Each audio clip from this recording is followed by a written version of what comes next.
Boa noite, pessoal. Sejam todos muito bem-vindos a mais uma live aqui no portal Vivo Condomínio.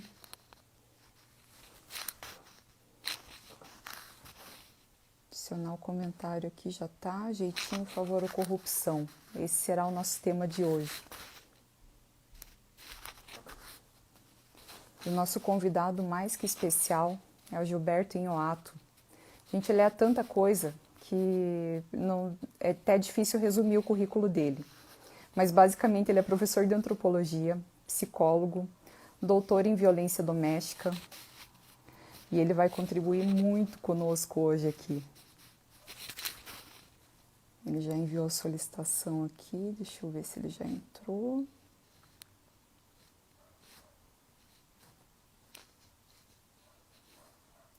Vou convidá-lo aqui. Boa noite todos, muito bem-vindos.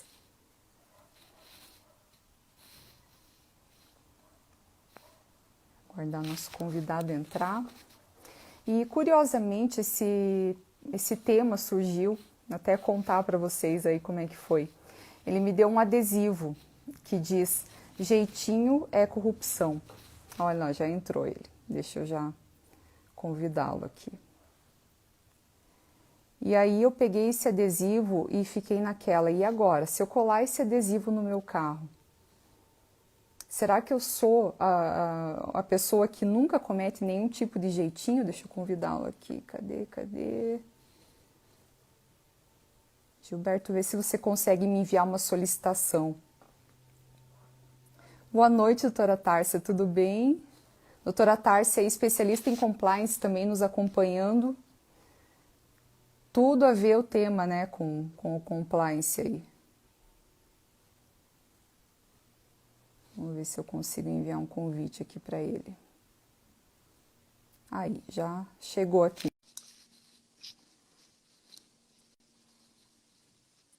Vamos aguardar aqui a conexão. Oi, Gilberto, tudo bem? Oi, Carla, como é que tá? Tudo bem? Muito bem-vindo, tudo bem. Obrigada por aceitar o nosso convite. É Seja uma... muito bem-vindo aí ao nosso canal. Que legal, muito obrigado, agradeço muito o convite, uma satisfação poder conversar aí desse tema tão polêmico, né, Tão Carla? polêmica, eu estava até contando para eles como é que surgiu a história de quando você me deu o adesivo.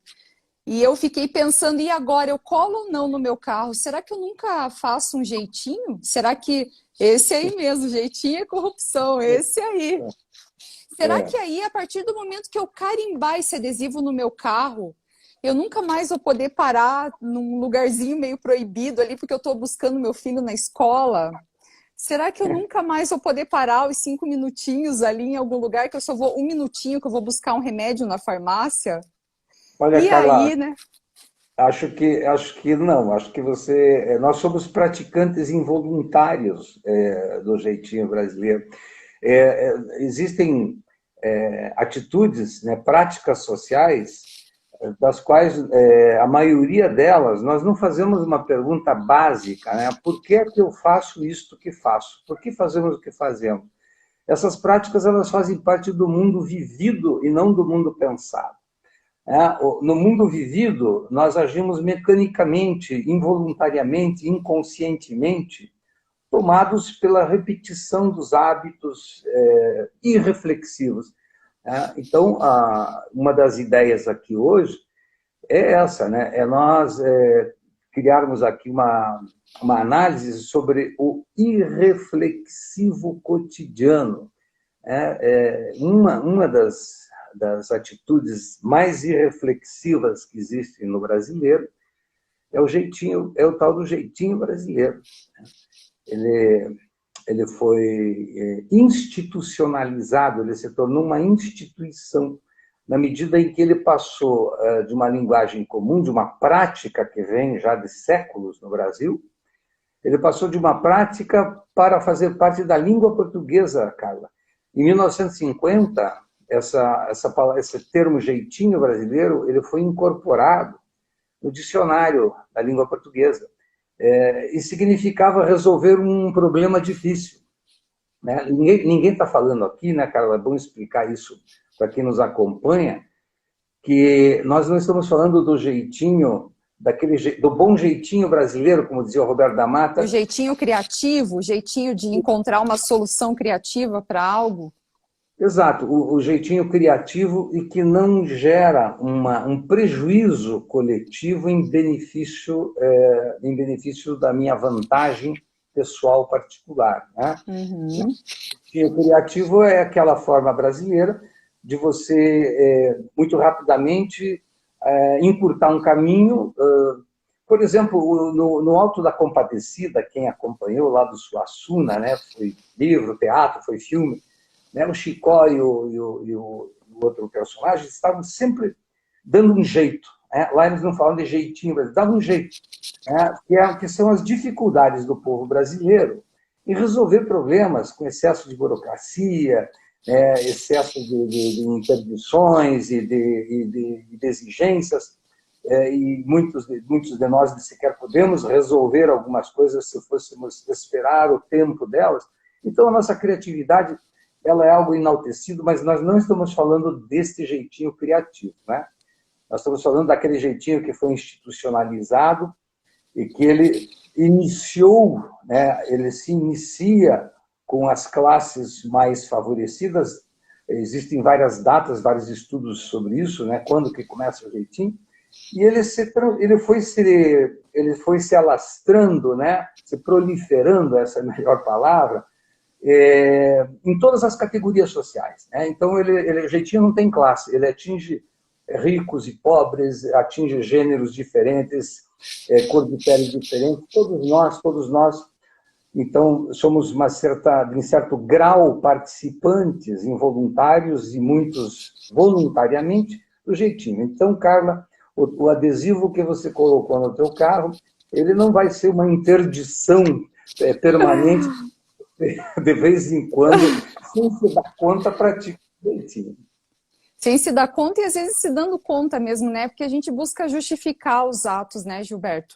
A gente busca sempre aquela história assim, não, mas é só porque eu alguma coisa, né? E aí acabamos entrando nesse comum aí de justificar uma ação, alguma coisa. É lógico que quando a gente põe um carimbo desse, né?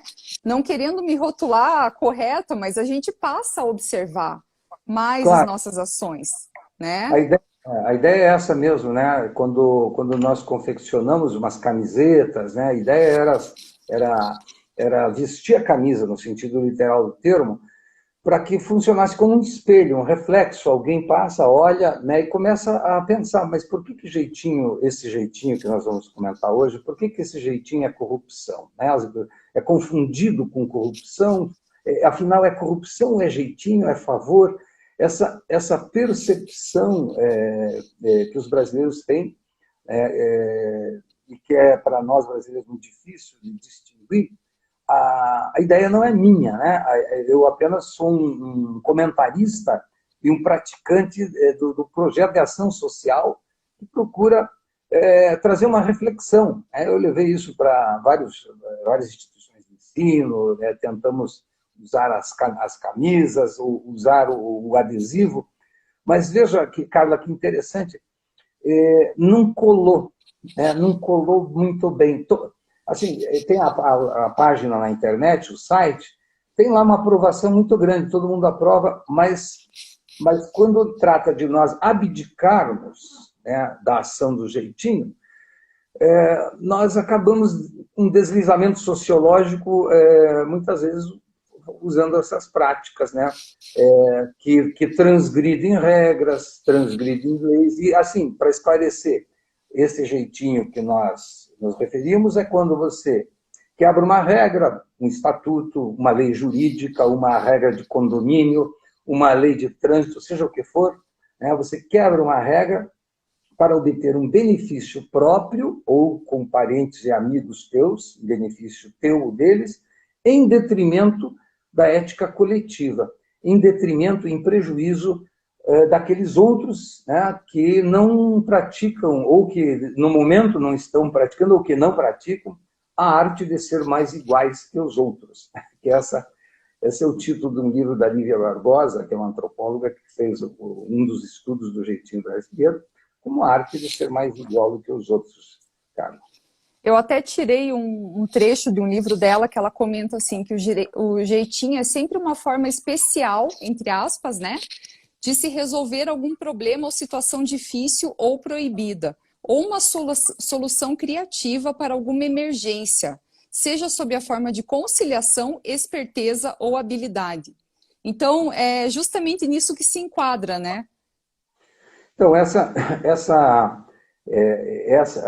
concepção da Lívia Barbosa, junto com um outro trabalho, Carla, que é a cabeça do brasileiro, do sociólogo Alberto Carlos Almeida, que é esse livro aqui, que eu tive a oportunidade de convidar o Almeida para vir a Curitiba, ele e o Roberto da Mata, veja que honra, né? E conseguimos trazê-los para cá, acho que foi em 2008, conseguimos um patrocínio e trouxemos, e eu acabei sendo o mediador da discussão entre o Alberto Carlos Almeida, que é um sociólogo, e o Roberto da Mata, que é um antropólogo fantástico, né? Comentando sobre o jeitinho. Nessa obra A Cabeça do Brasileiro, da qual eu me sustento, me baseio, né, para fazer uma crítica a este jeitinho, na obra do Almeida fica muito claro, né, que o jeitinho, ele é este que eu acabo de dizer, né, que eu resolvo algo rápido em meu benefício, ótimo, mas só que o problema é que quando é em detrimento do benefício coletivo. Fura fila, muita coisa assim. Então, a conclusão que o Almeida chega nessa obra, e nós, felizmente, discutimos bastante isso na rádio, em grupos, é de que este jeitinho ele é a porta de entrada da corrupção, Carla. E aí que está, né? O Brasil é uma sociedade, infelizmente, que está aí nos índices de corrupção dentro das democracias, não estou nem falando de regimes autoritários, como a Venezuela, que está entre o ranking das sociedades mais corruptas do mundo, mas das democracias, o Brasil tem um dos piores rankings dos países democráticos, bem pontuado, a respeito da corrupção. E uma das bases da corrupção é essa maquiagem que se fala da palavra jeitinho, como se não fosse corrupção. E é uma corrupção leve, na medida em que, por exemplo, você usa de um recurso de um amigo para você conseguir uma vaga no hospital, porque não há mais vagas, e você consegue, através de um recurso de um amigo, furar a fila, porque o teu amigo além de amigo, ele trabalha lá no setor que pode conseguir isto, ou furar a fila de um banco, né, porque você empregou lá um funcionário, então ele te deve um favor, e aí você se vê na arbitrariedade de dizer, bom, ele me deve um favor, então eu vou pedir para ele, vou passar na frente de todo mundo aqui. Essas pequenas atitudes que nós, de forma geral, não entendemos como um ato de corrupção, de transgressão, mas confundimos com a ideia de que nós estamos fazendo uma troca, né? Ele me ajudou esse cara um dia, então ele vai me ajudar aqui. Então, nessa sociedade relacional, né, como diz o da Mata, nós sempre estamos procurando no Brasil criar uma teia de relacionamentos de parentes e amigos para que facilitem o nosso acesso a tudo. Por isso que nós temos uma nação com um número imenso de contratações de parentes, que é o nepotismo. Nós temos um número imenso de conselheiros, conselheiros de tribunal, conselheiros de clube de futebol, conselheiros... Nos condomínios. Então, isso, nos condomínios. Então, são vários cargos, ou os tais cargos de confiança, né? São todos cargos ligados a relações de proximidade afetiva e que, na hora de resolver as coisas, facilitam tudo. É a forma que o brasileiro encontra, né? Quando eu digo o brasileiro, eu estou dizendo que existe um grande contingente de brasileiros, que não são poucos, os que aprovam o jeitinho, né? Com isso, nós não viemos aqui, né, Carla, nem acusar ninguém, e muito menos nos isentarmos, né, como uma santidade ou paladinos da justiça, nós reconhecemos que também fazemos parte do Brasil e também, volta e meia, a gente se dá conta, opa, mas isso aí não está certo, não tenho o que fazer, não posso fazer isso. Ainda mais quando se cola um adesivo no carro, ainda mais que, né, cara, vai que alguém aí resolve, vamos adiante nessa campanha, vamos produzir mais adesivo, vamos fazer camiseta, né? Chega Brasil com jeitinho, não tem jeito. Então a ideia é essa, né? A ideia não é acusar ninguém, não é corrigir nada, a ideia é apenas fazer uma reflexão sobre o tal do nosso irreflexivo cotidiano. Essa expressão eu gosto muito, Carla. E trazendo para a nossa realidade enquanto condomínios, que nós havíamos até conversado, de várias coisas que vêm acontecendo em função da pandemia e de repente até o pessoal acaba se aproveitando um pouco, não tem mais assembleia presencial, e vamos colocar aqui uma obra, vamos fazer alguma coisa aí que precisa, né, que eu estou precisando resolver de repente, mas vamos fazer de outro jeito. E aí o que preocupa é justamente essa falta de se aproveitar o andar da carruagem, já que o Brasil está assim, já que o mundo está assim, ou já que está a pandemia, está isso, e aí que as pessoas acabem não pensando mais sobre os seus atos, né? Então a gente lançou uma série de exemplos aí, que eu até peguei o questionário, né, Gilberto, até se você puder comentar a respeito do questionário que teve lá para votar em favor, jeitinho e corrupção. Como é que foi originado esse questionário e a adaptação que você fez depois para os alunos também? Veja que interessante, cara, quando você fala da pandemia, né? Você diz, e daí as pessoas aproveitando a ausência das pessoas, né? Isso é um indício, né, muito comum de pessoas que precisam, que só obedecem às regras, sejam quais forem leis jurídicas ou regras de condomínio, de trânsito, elas só a palavra é obedecem, né, as regras na presença de alguém. Precisa ter alguém para que essa categoria de pessoas pratique o que é correto, o que é certo. Quando não tem ninguém, ela não se sente na obrigação. Isso quer dizer que não houve uma internalização dessa regra, não houve uma incorporação dessa regra. Essa pessoa só cumpre a regra se for exigido o cumprimento dela na presença de alguém. É muito comum, né, por exemplo, fazendo comparações em sociedades, não estou dizendo que todo o Brasil é assim, né? Por favor, né? Eu acho que os ouvintes, quem nos acompanha, podem entender perfeitamente isso. Mas existem lugares em que você, por exemplo, você para na calçada, o sinal está fechado, para você esperar, mas não tem nenhum carro. Domingo de manhã, feriado, não tem uma alma viva. E o sujeito fica ali parado, né? Quem já passou por essa experiência em algumas cidades e alguns lugares do Brasil, ou no exterior, que é muito comum, o sujeito ele para, mesmo que não venha carro. Por quê? Ele não precisa de um olhar ou de alguém que diga, não pode atravessar, porque isso está internalizado nele. Então, eu sempre digo eu pergunto assim, você sente vergonha ou culpa quando você quebra uma regra? Porque se você sente vergonha, é porque você está de olho no olho do outro. Precisa ter alguém estar te olhando para que você sinta vergonha e quebrar uma regra ou infringir uma lei. Mas se você se sente culpado, sem ninguém estar presente, é porque isso já está internalizado dentro de você.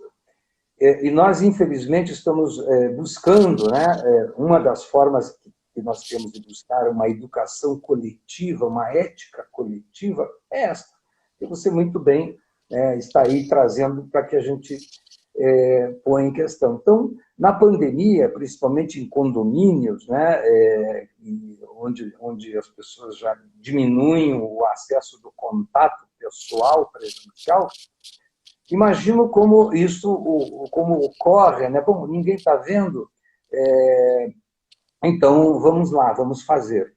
Então, esse olhar vigilante, educacional, né? Não é só vigilante, mas falta-nos essa educação, viu, Carla? estamos a caminho disso, né? Fazendo isso que fazemos agora, por exemplo. Até chegou uma pergunta aqui, ó, do Assis, se tem a ver com a criação. Bom, a criação, ela não tem a ver com esse jeitinho que nós estamos falando, né? De quebrar regras, né? A criatividade que nós falamos, se é isso que eu entendi, se não for, por favor, me corrija. Eu acredito que seria a criação domiciliar, né? De família. Ah, tá. Bom, Assis, isso nos corrija aí, nos corrija se a gente entendeu errado, por favor. Até o pessoal, ó, pode enviar pergunta aqui na caixinha também, beleza? Olha, veja, então a criação, exatamente, vamos por esse caminho, né? A educação infantil, né, da família, né, os exemplos éticos. Educar não é só um ensinamento pedagógico racional. A educação é uma prática visceral, é marcada pelo exemplo. Você adianta assim falar, é importante, mas se a tua fala não corresponde à tua ação, teu filho vai dizer, pô, minha mãe falou uma coisa, mas ela critica, o meu pai critica quem para lá em fila dupla para deixar o filho descer na escola, na faixa, que é proibido, mas agora ele está parado aí, ele diz que não é para fazer, mas ele faz. Então, como é que nós lidamos com isso, né? Vejam que quando se institui essa prática do jeitinho, fica difícil lutar contra a grande maioria. Se nós pegarmos o exemplo aqui, que acho que todo mundo conhece, que se tornou um dos filmes que teve o maior número de bilheterias aqui no Brasil, e antes virou série de TV, que é A Grande Família, nós tínhamos dois personagens, né, que era o Agostinho, nome de santo no diminutivo, né, Jeitinho, Cafezinho, Amorzinho, Whiskinho, Agostinho.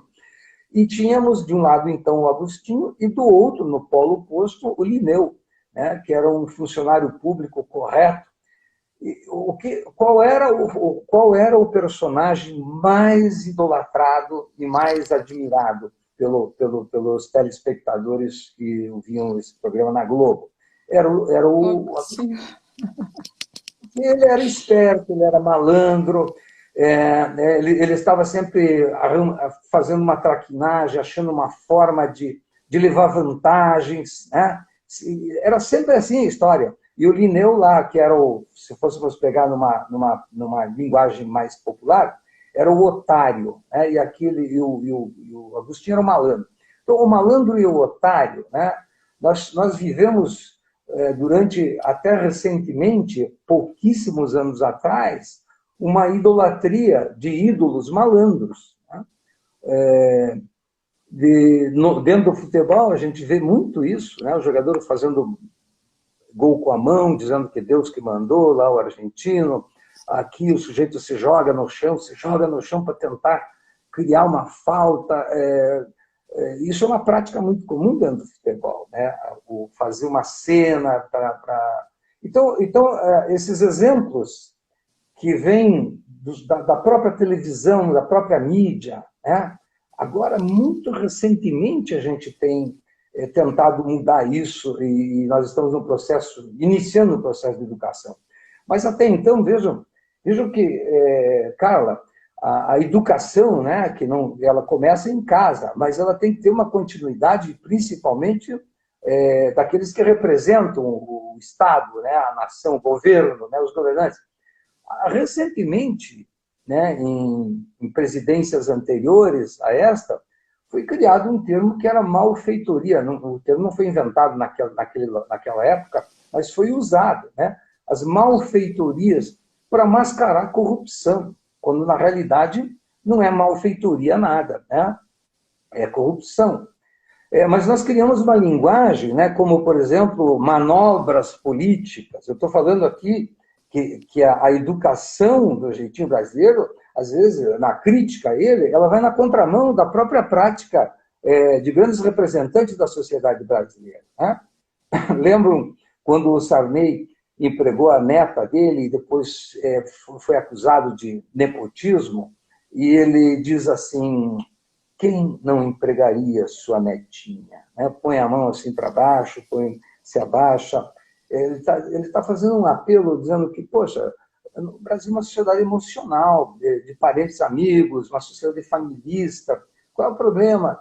Então, nós vamos criando maquiagens para mascarar esses graus de corrupção, que é o toma lá da cá, que são as manobras políticas, um ato dadivoso. Né? Você dá algo a alguém para conseguir que aquela pessoa te faça entre aspas, um favor. Então, o participante aí que coloca sobre a criação, né, sobre a educação infantil dos pais, ela é fundamental, né, mas é fundamental que a gente faça uma crítica às práticas, independentemente se são políticos ou não, a prática generalizada do tal jeitinho brasileiro, cara. E é o nosso cotidiano, né? Chegou uma pergunta aqui, eu vou abrir para nós darmos uma olhadinha, vamos ver. Deixa eu ver se... Não sei se apareceu aí para você. Aqui, a famosa lei de Gerson, é isso aí, o Bruno comentando aqui. Deixa eu ver quem mais. A Lucia Amoroso também comentou. Alguém se lembra do anúncio de cigarro que o Gerson dizia? O importante é levar vantagem em tudo. Pois vejo que ainda bem que hoje nós ninguém aprova mais um anúncio desse, né, de levar vantagem. Embora as práticas sejam diferentes daquilo que se fala, né? No falar você pode inventar qualquer coisa, mas nas práticas às vezes são diferentes. Nós não aprovamos, dizemos que não aprovamos, mas quando chega a nossa vez, a gente tende a praticar aquilo que é mais rápido, mais fácil.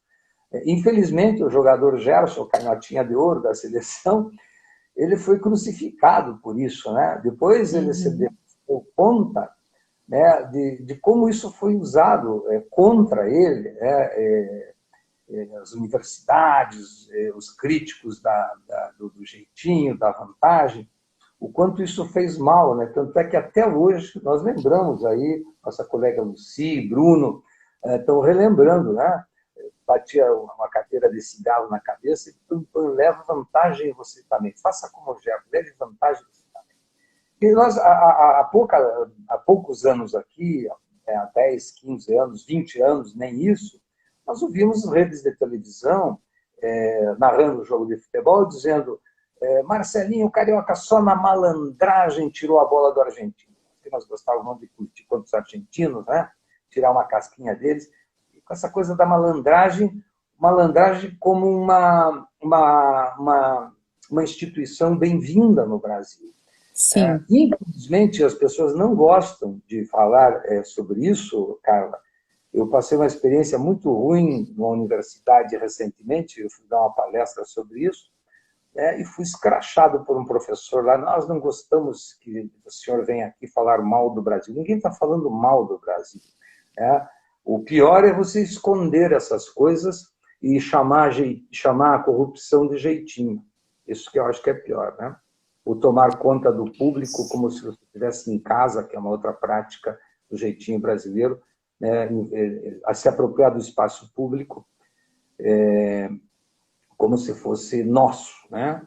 Por exemplo, achei, não roubei, é meu. Quando algumas pessoas, e não são poucas, acham algo num banco de uma praça, num parque, uma roupa, né? ou um boné, qualquer coisa que seja, ou na rua, algumas pessoas pegam e, olha, não são poucas, né? Ao contrário, poucas deixariam lá e diriam, não, isso não é meu, tem dono.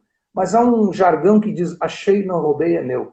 Quer dizer, que é a apropriação do espaço público, fazendo do espaço público nossa casa, nosso espaço doméstico. Né? É isso aí.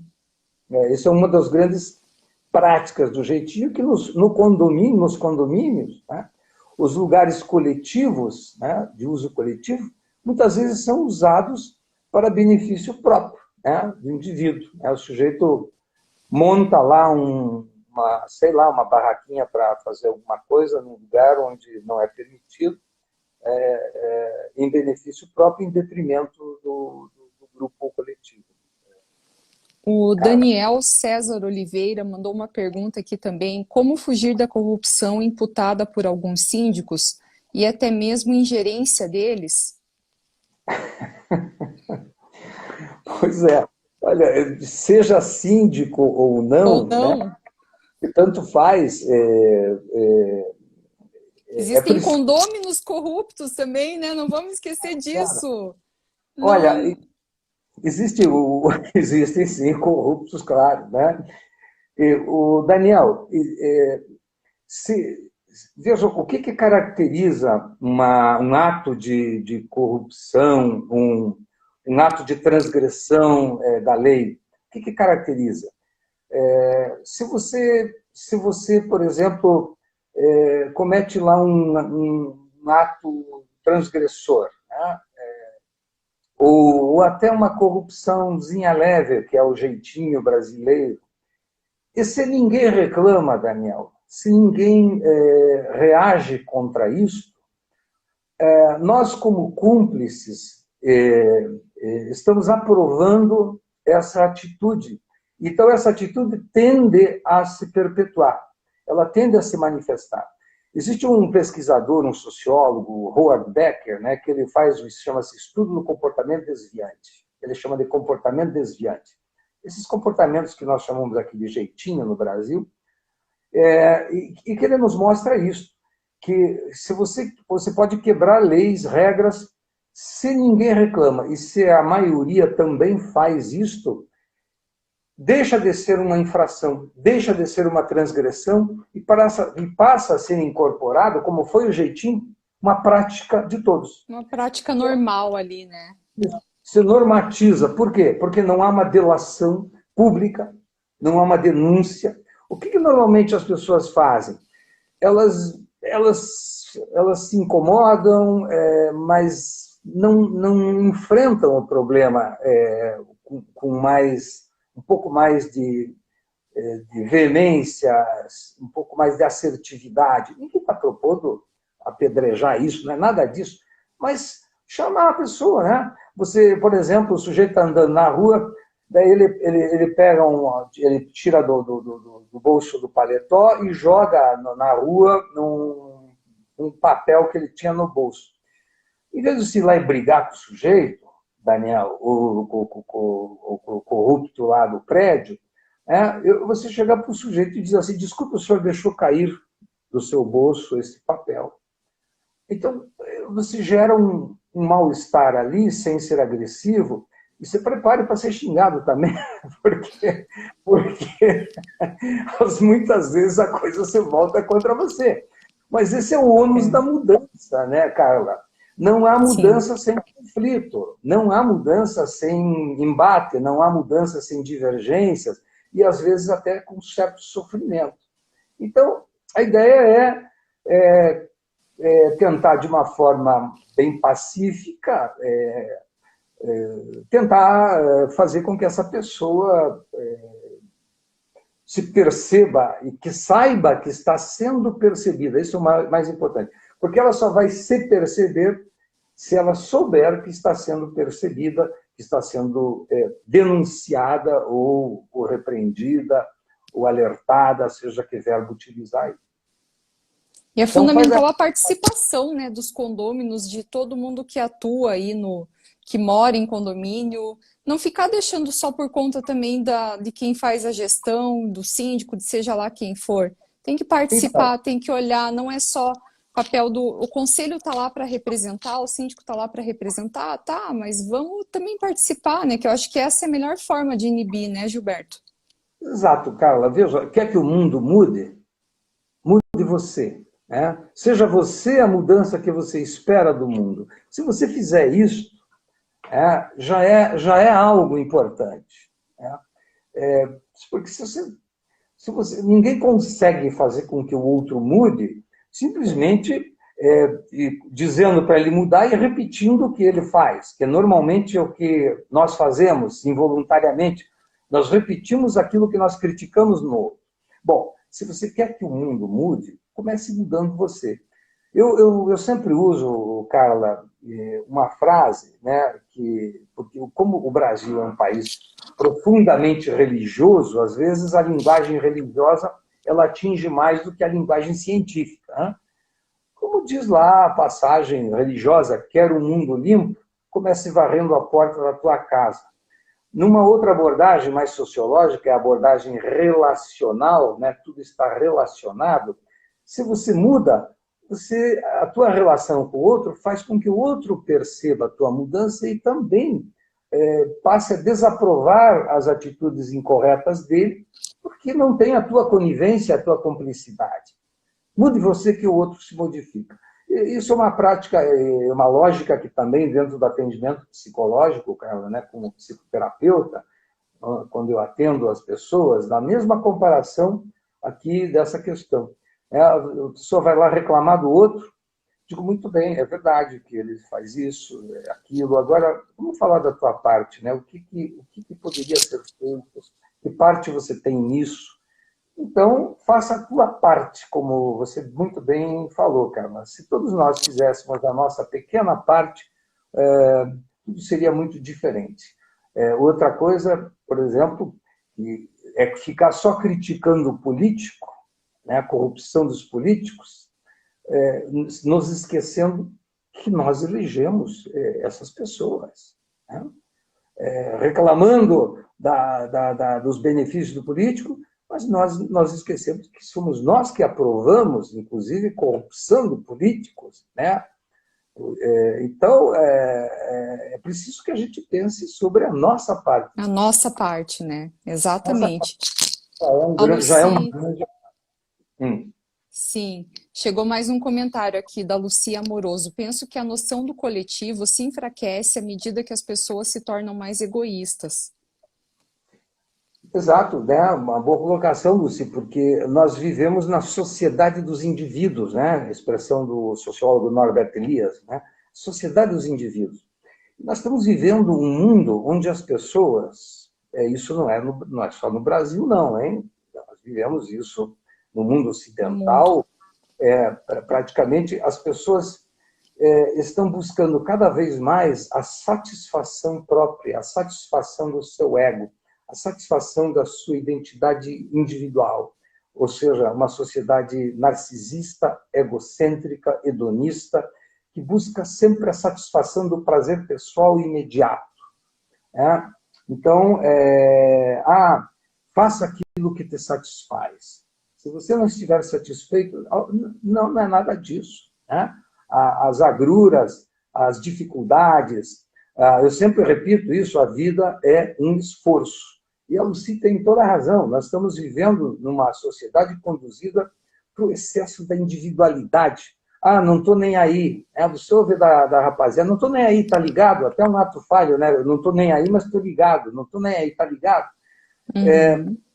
Cada um da sua, cada um na sua. Essas expressões da linguagem, elas marcam muito uma sociedade em que a Lucy diz que a potencialização da individualidade, do individualismo, individualidade é outra coisa, né? O fortalecimento do individualismo, ele enfraquece a ética coletiva.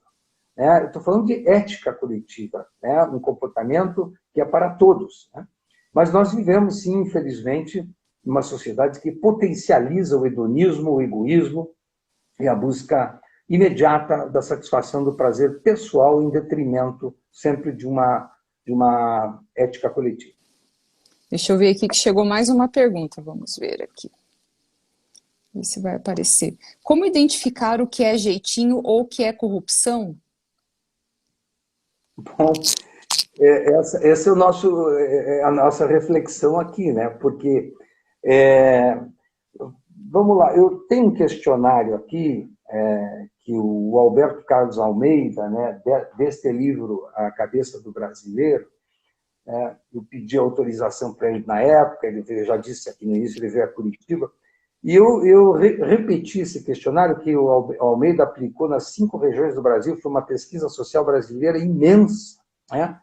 Eu repliquei esse questionário em 1.100 estudantes universitários de diferentes instituições de ensino de Curitiba, porque eu queria ver se o Curitiba, capital social, ecológica, toda aquelas representações sociais sobre a nossa cidade, que, aliás, é uma ótima cidade, elas não variaram muito. Não variaram muito do jeitinho brasileiro em outras regiões do Brasil como aqui. Teve uma pequena variação. Mas como identificar isso é a grande dificuldade nossa. Por exemplo, eu vou fazer uma pergunta, cara, acho que você também tem aí o questionário que você Eu pediu. lancei algumas perguntas para o pessoal, então eu lancei umas 6, e daí deixei algumas para a gente comentar aqui também, que acho que o pessoal está curioso, que teve uma em especial que gerou muita dúvida, que o pessoal ficou, e é essa que eu vou até começar. Porque, por exemplo, dá um panetone ou dá um agrado para o zelador no final de ano. Uhum. E aí, como é que é, Gilberto? Eu vou perguntar para a ouvinte, o ouvinte, ou quem nos acompanha, não anotei aqui o nome da última pergunta, né? Como diferenciar isso? Vou perguntar para ele ou para ela. Se você dá um panetone no final do ano, ou não, que não seja no final do ano por conta do Natal, tá? Se você um dia chega lá e resolve dar lá um presente para ele, um modesto presente, uma lembrança pequena, entrega a ele. O que é isso? Vamos Bem, ver se alguém responde aí, pessoal. Vamos participar. Vamos participar. O que que vocês acham? Para vocês, o que que seria? Um jeitinho, um favor ou uma corrupção? Como é que vocês enxergam isso? Vamos ver se alguém responde aqui. O pessoal então, ficou super em dúvida com isso. já vamos comentar isso, mas me lembro se eu esquecer, Carla, mas Tá antes, bom. vamos lançar uma outra pergunta lá do questionário do Almeida, Ótimo. que é assim, uma pessoa que costuma dar boas gorjetas, você vai no restaurante, né? O restaurante está cheio, tem fila, você não tem onde sentar, tem que esperar ali 10 minutinhos. Aí você entra lá, chama o garçom e dá uma grana para ele. Dá lá R$ 50, 30, não sei. Dá uma graninha lá para ele e diz, isso aqui é para você, quando der aí uma possibilidade, arruma uma mesa para mim. Então você até cria um discurso para maquiar isso. Né? Diz, não se ofenda, mas quando der, é evidente que ele imediatamente vai tirar alguém que estava na vez e vai te pôr lá. Então, você deu uma gorjeta para o garçom para ele arrumar um lugar para você sentar, mas mesmo que não seja naquela hora, tá? Mesmo que seja depois, que você dê essa gorjeta para ele, para que Na saída que seja, porque aí quando voltar. quando você voltar, ele vai dizer assim, doutora, doutor, que são expressões de uma sociedade tipicamente hierárquica, né? Patrão, Patrão, xerife, chefe, campeão, chefe. a diretoria, essa é da diretoria, né? Patrão, ali está a sua mesa, né? Patroa, ali está a sua mesa. Isto é favor? Isto é jeitinho ou é corrupção? Vamos perguntar para o próprio ouvinte que Vamos ver se chegou aqui ó, alguma coisa, peraí. Ô, Carla, uma pessoa que tem bolsa de estudo, né? Mas ele pleiteia na universidade, isso é muito comum, o sujeito trabalha, ele não teria direito a uma bolsa de estudo, mas ele vai lá e dá um jeitinho de não dizer que não está registrado para ter uma bolsa de estudo e ainda ganhar o salário que ele ganha, porque a bolsa de estudo é dirigida para pessoas que não têm condições financeiras de fazer uma pós-graduação ou um curso. Então, isso o que é? É um favor, jeitinho ou corrupção? Veja, são práticas que aparentemente nós achamos absurdas, mas elas estão aí no dia a dia de todos nós e dos conhecidos nossos, né, Carla? Você ia Sim. comentar alguma coisa, Carla, sobre... Chegou aqui nesse contexto, é porque algumas pessoas responderam, mas aí a gente já estava na outra pergunta. Mas, por exemplo, a Mari colocou assim, ó, jeitinho para conseguir favores, que eu acredito que foi no momento que você estava falando do garçom. Aí, com relação ao panetone, o Assis comentou, acho um gesto de empatia. E aí a Débora colocou assim, olha que interessante, Gilberto. A Débora mandou aqui pra gente, ó. Se não houver segundas intenções, não vejo problema. Natal é uma época em que costumamos presentear, principalmente colaboradores que participam do nosso cotidiano. E aí o Exato. Daniel, ó, agora chegou um monte de comentário, chegou um monte de pergunta. Aqui, ó, Daniel, hoje vivemos o drama. Se eu falo com a criança para ficar quieta, pois vou te dar uma bala, é corrupção. Quando você compensa após o fato, você se comportou, né, deve ser, e merece uma bala, é gratificação. Não precisamos levar, né, ao extremo pelas oposições, né? A gratificação e a punição, ou a supressão de um benefício faz parte da educação, né? As crianças precisam passar por dificuldades, sim, elas precisam ser privadas de alguns benefícios, elas não podem fazer tudo. Os pais têm a função, dentro daquilo que eu chamo, não é a expressão, é minha, mas que eu uso, de amor exigente. O amor exigente é os pais fazerem com que os filhos façam aquilo que eles não gostam de fazer. É muito fácil ser pai e mãe, tá bom, deixa, filho, faça, tome essa balinha para você, ou dá um monte de presentes em hora que não tem sentido. Hoje as crianças ganham presente, uma pilha de presente, 50 presentes que cobre, parece uma pirâmide, fora de época, fora de merecimento, então não tem sentido. Então vai-se para um extremo, Daniel, e outro extremo é criticar se você não priva a pessoa, a criança, não cria frustrações para ela poder saber que a vida não é um reforço contínuo, não é um prazer contínuo. Então, eu fico muito tranquilo com isso. Não há nenhum motivo de polarizar isso. Agora, Débora? eu até saí da festa natalina, né, Carla? Porque, realmente, você dá um presente de Natal, porque é Natal, faz parte do ritual do sistema de trocas. Agora, eu tirei da festa de Natal. Mas, mesmo assim, se você deu um presente para o porteiro, por que você está dando esse presente para o porteiro? Quando alguém te dá algo, né, ninguém pergunta isso. Por que você está me dando isso? Nós imediatamente, qualquer que seja, se alguém nos dá algo, olha, eu estava pensando em você ontem, trouxe isso aqui para você. Muito obrigado, você é muito amável e gentil, mas eu não sei por que ela está fazendo isso para mim. Uau.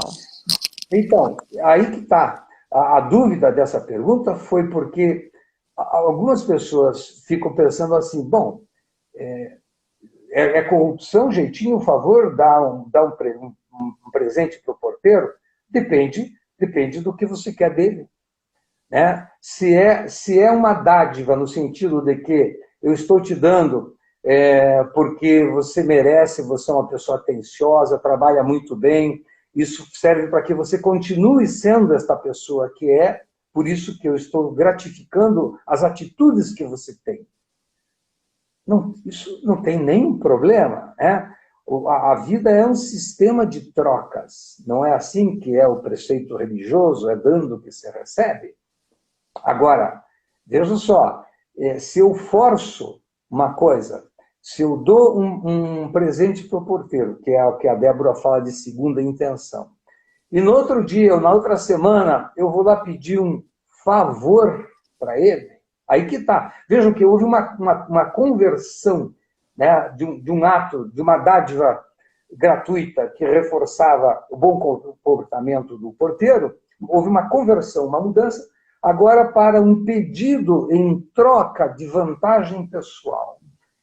Então, olha, você dá esse presente para o porteiro e depois chega a 22 horas, quando não pode, digamos, você fazer algo X lá, qualquer coisa lá, e você passa pelo porteiro às 23 horas e dá um sinalzinho para ele de consentimento.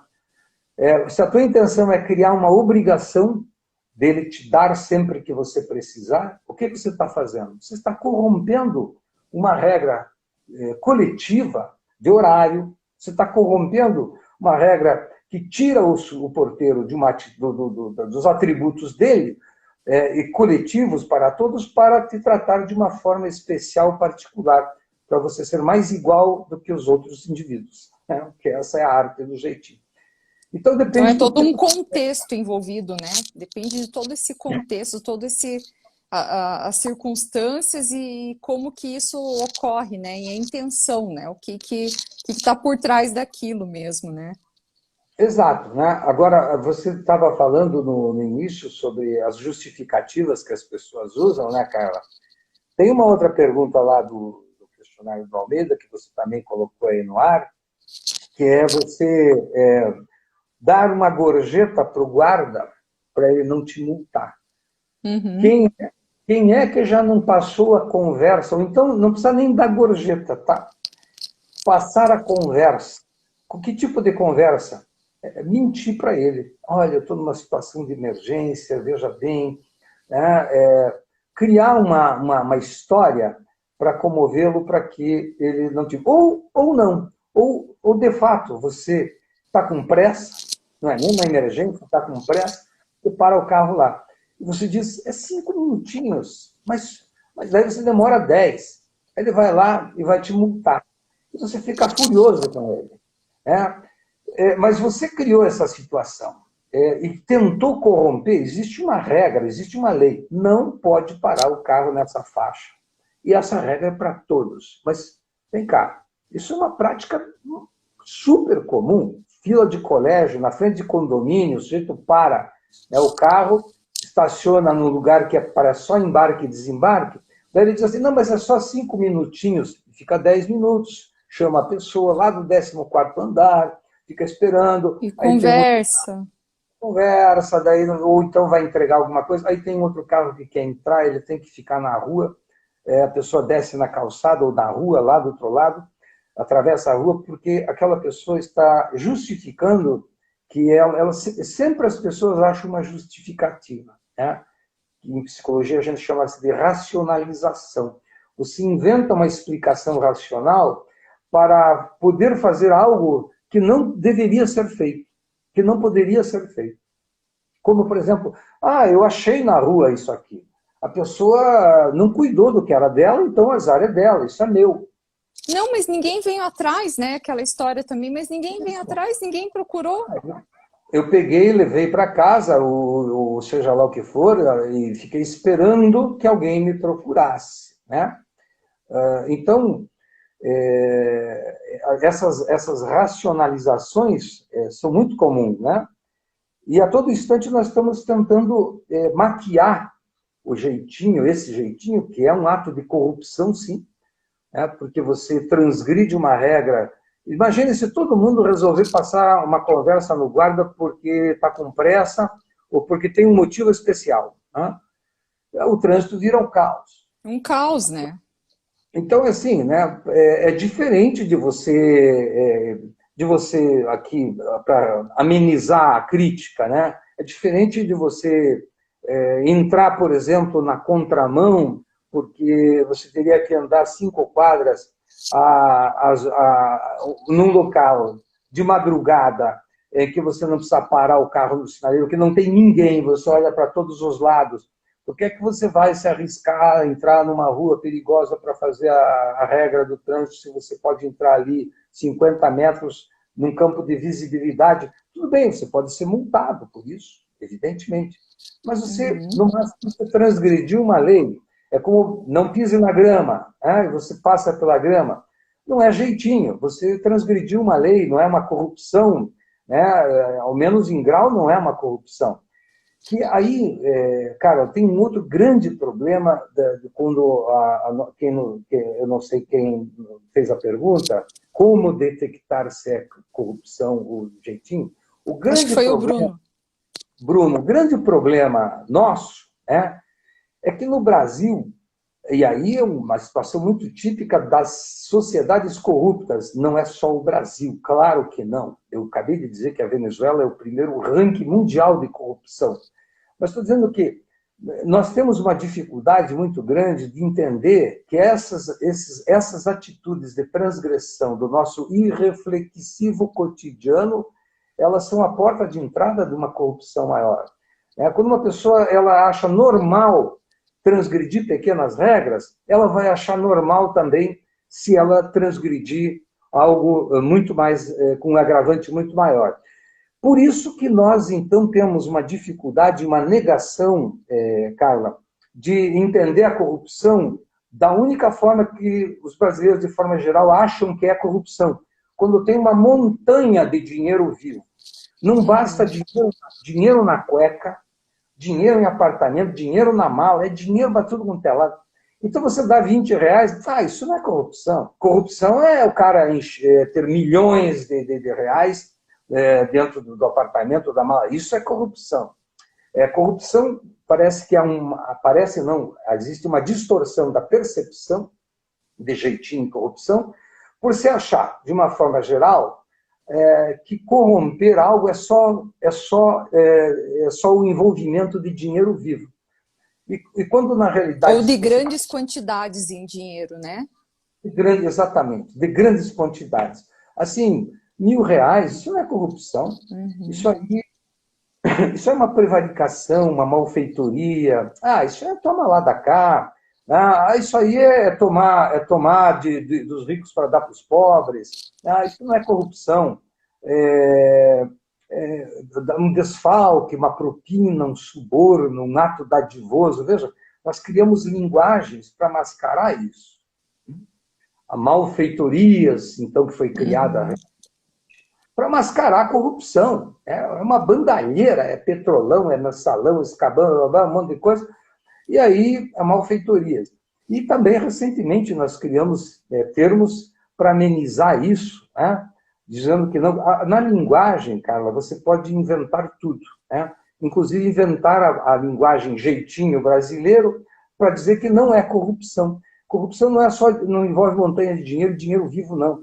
A corrupção é quando você transgride qualquer regra em benefício próprio, em detrimento de alguém que fica para trás, esperando na fila, em detrimento de alguém que vai ter que esperar a vaga no hospital porque você tomou a vaga dele, que estava na vez dele, em detrimento de você transgredir uma regra que você para o carro no condomínio e diz, é só um minutinho, e você se autoriza a fazer isso, porque muitas pessoas se tomam como as únicas pessoas existentes no planeta, que é, novamente, a falta de um senso coletivo. E nós, aí nessas horas, nós não fazemos isso não de forma inconsciente, etc., sem noção. Não, nós temos noção, sim, você tem plena noção quando está passando uma conversa no guarda. Isso é malandragem, no sentido de que o malandro do Brasil é o profissional do jeitinho. Infelizmente, a malandragem está aí. Não só na política, evidentemente, chega dessa coisa de só acusar o vizinho, o outro, o síndico, etc., mas de olharmos para nós, qual é a nossa parte dessa história, cara. Até porque, trazendo para esse contexto condominial, o condomínio é uma pequena comunidade, né? Uma pequena comunidade onde se formam regramentos e onde se formam práticas. Exato. Se você ampliar o microscópio, do condomínio, ampliando ele, ampliando e aumentando, ele é uma cidade. Tudo que acontece, quase tudo que acontece ali dentro, acontece numa grande cidade, numa situação microscópica. É som alto de um vizinho, ou som alto na rua, O sujeito passa lá com um carro de som que arrebenta os tímpanos, de 120 decibéis. Então, essa invasão do espaço público, nós estamos vendo aí na pandemia, as aglomerações, agora escondidas, mas até que se começasse uma fiscalização mais incisiva e forte, isso era feito no espaço público, abertamente. A nossa noção de público ela é uma noção perversa. Nós achamos que podemos transformar tudo que é público como se nós tivéssemos uma extensão da nossa casa. Veja, Carla, tem mais de 20.000 leis, projetos de leis inconstitucionais aí no Paraná, ou seja, para transformar municípios num terreno da sua casa. Existe a Constituição, daí você quer criar uma lei, põe um projeto lá inconstitucional, porque você quer dar um jeitinho na Constituição para poder beneficiar o teu município. Quando isso é criatividade, não prejudica ninguém, tudo bem. Mas aí o outro município também quer, né? E outro também quer, e outro também quer. Daí fica todos os governadores, 20 e poucos governadores, mandando carta para o Biden nos Estados Unidos pedindo dinheiro, né? Opa, vamos lá, como uma mendicância sociológica, né? Tomando essa ideia do público, tentando fazer do seu município, do seu estado, do seu condomínio, da rua, como se fosse a extensão da tua casa. Nós dirigimos assim, no trânsito. Você senta na poltrona no carro, como se fosse sentar na poltrona do sofá, na poltrona da sala da tua casa. Ali você se maquia, você atende celular, né? Você não dá sinal, você está em casa. Você invade com o espaço público, tornando um espaço privado. Isso é uma coisa muito frequente nos condomínios, é uma prática trágica no serviço público, por exemplo, transformar tudo que é público em privado, e mesmo no serviço privado, as regalias pessoais em detrimento do outro e do coletivo, Carla. É isso aí. Chegou mais um comentário aqui do Daniel, não existe pecado, existe pecadinho e pecadão, isso aí. E do Francisco Rodrigues. Um bom papo com o doutor que faz as manhãs da Transamérica Light aí, ó, toda quarta-feira, às 7h15, o Gilberto tá lá na Transamérica Light com a Maria Rafá. Um beijão para Maria Rafá também. Também. Olha, o que acho que o Rodrigo fala não existe pecado, existe pecadinho e pecadão. Assim, o jeitinho é assim, olha, existe o lícito e o ilícito, o certo e o errado, o que pode e o que não pode. Não tem dúvida, né? Mas no meio, nessa zona cinzenta, né, que não é nem pecado nem pecadão, é o pecadinho. Nessa zona cinzenta existe uma elasticidade em que eu posso, dependendo do contexto e dependendo de quem, eu posso modificar. Né? Existe o certo e o errado e existe no meio o mais ou menos. E existem 50 mil tons nesses cinzas aí, né? Entre o preto e o branco. Exato. Existem muitos tons ali. Vejam que a expressão jogo de cintura no Brasil, o que é o jogo de cintura? É você estar sempre no meio de campo, na zona cinzenta. É você estar em cima do muro, é você estar jogando para a esquerda e jogando para a direita. Você está indo para o lado de lá e para o lado de cá. Você obedece um pouco ali o certo e faz um pouco do errado. Né? E nesse meio não existe certo e errado. Né? Nesse meio, ali, como diz o ouvinte, ali é só o pecadinho. Não existe pecado nem pecadão. Ali é o jeitinho. Né?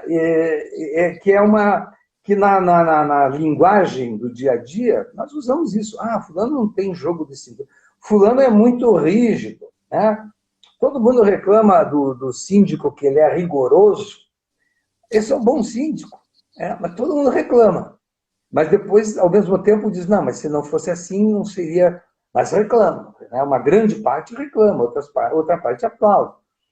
Né? A maioria está no meio ali. Né? Vai para o lado, para cá, que é a nossa ginga, que é até a forma do malandro andar. Né?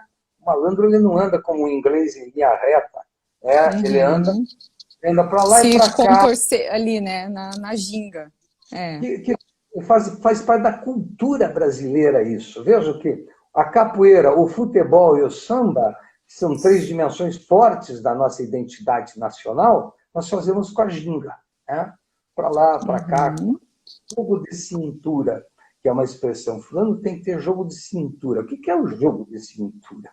É justamente fazer um pouco do certo e um pouco do errado. E juntar esses dois aí, né, dependendo para quem, para qual contexto.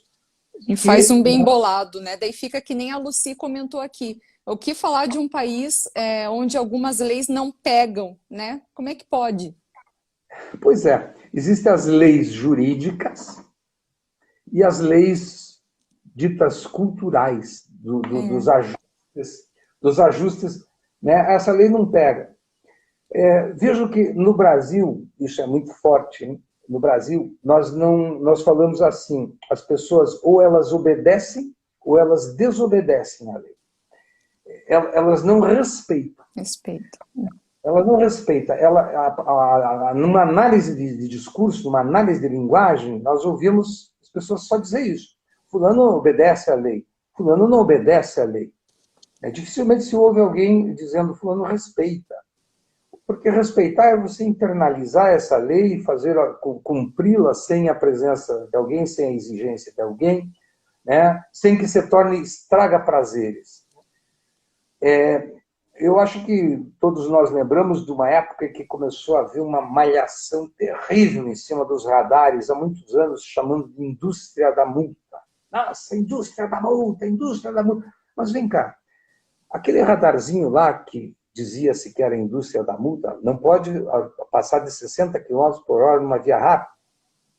Se aquilo era a indústria da multa, você é o operário dessa indústria, porque você é que passa mais de 60 por hora lá, para depois acusar que aquilo lá é a indústria da multa. Então, veja, é uma racionalização, né, uma explicação racional sem pé nem cabeça, né, para justificar que... Não estou falando do desvio de verba de trânsito, isso é uma outra história. Mas ficar sempre dizendo que isso é indústria da multa, ficar com raiva, né, de forma geral as pessoas têm raiva de lei, de regras. Tem o seu lado histórico aí, nós não vamos entrar nisso, né, porque senão nós vamos dizer que o Cabral que é o culpado de tudo. Se nós estamos voltando, então, isso começou em 1808. Não tem fim. Né, cara? Não. Uhum. Isso começou em 531, com Martim Afonso de Souza, com as capitanias hereditárias. Aí outro vai dizer, não. Isso começou com o Cabral. Historicamente, chega dessa balela de ficar culpando a história por aquilo que nós hoje praticamos. Então é hora de refletir a nossa atitude, né? É evidente que tem que se fazer uma crítica à história, ninguém está dizendo que não, mas só crítica à história, tentando achar o problema no passado para justificar o presente, é uma maneira muito cômoda e muito fácil de desresponsabilizar as pessoas que vivem no presente, Carla. É isso que nós estamos aqui convocando, né? Convocando essas reflexões para pensar sobre a nossa parte, né? Como você falou, Gilberto, a nossa parte nessa história. Em 1808, quando Dom João chegou aqui no Rio de Janeiro, ele foi de cara presenteado com uma casa imensa, uma mansão imensa na Boa Vista, de uma casa maravilhosa, com um traficante de escravos. Com isso, o rei concedeu algumas regalias, né, em favor de um ato dadivoso. Depois foram distribuídos, né, nunca se distribuiu tanto tipo de nobreza em 1808, né? Nos 8 anos, de 1808 a 16, foram distribuídos mais tipos de nobreza, né, de barão, visconde, conde e marquês, do que nos 700 anos do Reino de Portugal. Bom, com isso, eu não quero dizer que o jeitinho começou ali. Eu estou dizendo que é uma das datas que a gente pode comentar, mas não vai ser hoje. Mas existem datas anteriores, né? E ficar responsabilizando a história, o passado, só as elites, só os políticos, e desresponsabilizar o nosso irreflexivo dia a dia, o nosso irreflexivo popular, o que nós praticamos, é uma forma de isenção, né? Então, às vezes eu sou muito criticado quando eu assumo essa ideia de responsabilizar as pessoas. Né, todo mundo é vítima agora do sistema. Não, não é assim. Nós somos vítimas sim, mas nós podemos mudar isso reagindo, reconhecendo qual é a minha parte nesse sistema, Carla. Enquanto isso não acontecer, nada muda. Porque aí só fica um jogo de acusação, acusar as elites, acusar os pobres, acusar não sei quem, acusar a história, etc, etc. Então, essa assim... Uau! É a nossa possibilidade. Que reflexão, hein, Gilberto? Ganhamos todos aí uma sessão de terapia, gente. Tá vendo? Para a gente pensar a respeito das nossas ações. Gilberto, quero te convidar até, porque é um tema assim que para os condomínios também tem extrema relevância agora com a pandemia e tudo isso, né? E aumento de convivência. E já que você é doutor em violência doméstica, topa fazer uma próxima live sobre esse tema? E vamos lá, esse é um tema super espinhoso, né? Mas vamos lá, vamos falar sim. Veja aí, organize aí Pode que deixar. estou disposto. Tá Gilberto, bom, quero Carla? te agradecer imensamente, viu, pelo seu tempo, por ter aceitado o nosso convite. Foi uma honra imensa recebê-lo aqui no nosso canal. O pessoal adorou, muitos feedbacks positivos aí. Quero agradecer demais, assim mesmo, por você ter participado. A honra também é minha e o agradecimento também é meu, é recíproco. Muito obrigado, Carla. Obrigado a todos que nos acompanharam. Uma boa noite aí a todos, viu, pessoal, e até a próxima. Até lá. Tchau, tchau. Tchau.